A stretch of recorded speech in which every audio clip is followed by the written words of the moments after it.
यकीन 2.0 में मेरा हो गया 45 डेज़ का बैकलॉग। मैंने स्टार्ट तो साथ में किया था, बट क्या हुआ, मेरा बैकलॉग क्यों हो गया? देखो, मैंने स्टार्ट साथ में किया था एंड मेरे घर में भी काफ़ी चीज़ें हो रही थी। कोई कहीं जा रहा था, आ रहा था, मुझे घर का काम भी देखना पड़ता, सारी चीज़ें मेस्ड अप हो गई थी, तो मुझे सब चीज़ें लेकर चलनी पड़ी थी एंड इस चक्कर में मेरी पढ़ाई छूट नहीं गई। मैंने किया, बट जैसे एक नहीं होता कि एक फ़्लो में चल रहा होता, बीच में कुछ गैप्स आ जाते तो तुम्हें लगता है कि कुछ छूट गया है। तो मेरा उस टाइप से हो गया कि मैंने पढ़ा एंड मेरा लग रहा है कुछ गैप्स हो गए हैं, कुछ छूट गया है। तो इस वजह से मैं फिर से स्टार्ट कर रही हूँ एंड ये जिस टाइम लास्ट टाइम है, अगर इस टाइम छोटा अगर कुछ तो फिर मैं छोड़ दूँगी, उससे फिर मैं नहीं करूँगी, क्योंकि मतलब इतनी सब चीज़ें हो रही हैं साथ में। घर में ताने सुन रहे हैं कि नाकारो निकम्मा हो, ये सब सुबह से चल रहा है यही सब।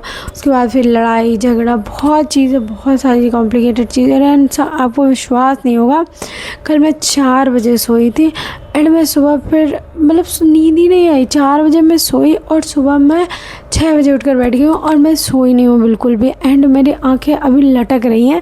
लेकिन मेरा अभी भी अब वेट करूँ कि पापा आ जाए तब फिर मैं सोऊँ। 1 बजे तक आएंगे एंड अभी 12 बज रहे हैं। मेरी आंखें खुल नहीं रही हैं, लेकिन मेरे को समझ में नहीं आ रहा है क्या ये बताएं। Please help me. मैं कैसे क्या चीज़ें कैसे मैनेज करूँ, कैसे पढ़ाई करूँ, कैसे सब कुछ। 1 बजे तक जगो, उसके बाद सुबह जल्दी उठ नहीं पा रहा, बहुत ज़्यादा कॉम्प्लिकेटेड। तो प्लीज़ मेरी हेल्प कर दीजिए, अगर कोई भी तरीका है कि मैं क्या करूं कि मुझसे सब चीज़ें सॉर्ट आउट हो जाएं।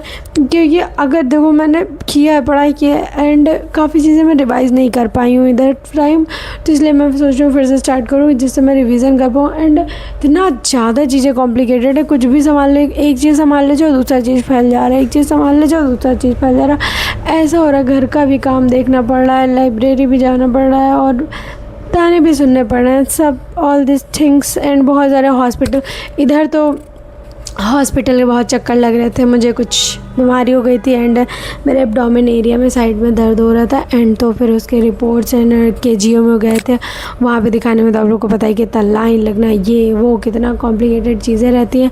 एंड मम्मी को भी दिखाना था, तो दोनों लोग को दिखाया एंड दवाई लिया। अभी कुछ ठीक है, अभी परसों दवा लेकर आए हैं एंड अब फिर मैंने कहा अब बस, अब हो गया, दवाई हो गया, सब कुछ हो गया, अब चाहे मैं मर जाऊँ लेकिन अब मैं दवाई नहीं करवाने जाऊँगी। मेरा बहुत टाइम वेस्ट हो रहा है इन सब चीज़ों में, क्योंकि मैं सुबह की, समझ लो विश्वास नहीं मानोगे आप लोग, सुबह की 6 बजे गई थी मैं एंड मैं आई कितने बजे हूँ, 5 बजे। इतना रिपोर्ट्स, अल्ट्रासाउंड एंड मेरी अल्ट्रासाउंड की डेट मिली है 1 महीने बाद की। मतलब मरीज़ मर आज रहा है लेकिन डेट 1 महीने बाद की है। ऐसे इतना सब कुछ कॉम्प्लिकेटेड चीज़ें चल रही हैं मेरी ज़िंदगी में कि मेरे को समझ में नहीं आ रहा है। अब मैंने सोच लिया अब बस, अब बहुत हो गया, अब मुझे बस पढ़ाई करना है, भाड़ में जाए दुनियादारी, अब मुझसे मतलब नहीं है किसी चीज़ से। मैं अब घर का भी कोई काम नहीं करूँगी, अब गाली खाएंगे, देंगे ताने खा लेंगे, अब मेरे से नहीं हो रहा है अब चीज़ें। आप लोग की पढ़ाई लिखाई कैसी चल रही है तो बताइएगा ज़रूर। टिल देन बाय, मिलते हैं कल के बैकलॉग कंप्लीशन ब्लॉग में एंड जल्दी बैकलॉग कंप्लीट करके ट्रैक पर आते हैं। एंड मुझे बैकलॉग जैसा फील नहीं हो रहा, क्योंकि मैं सोच रही हूँ, देखो जितने लोग संडे को छुट्टी लेते हैं, मैं संडे को छुट्टी नहीं लूँगी, बस सिंपल सी चीज़। एंड मुझे टेस्ट भी देना है, तो चीज़ें मतलब ऐसे मैं मैनेज कर रही हूँ एंड मैं आपको कल से डेली व्लॉग्स अपना शो करूँगी। And till then bye, subscribe my YouTube channel for more such videos. I love you, bye.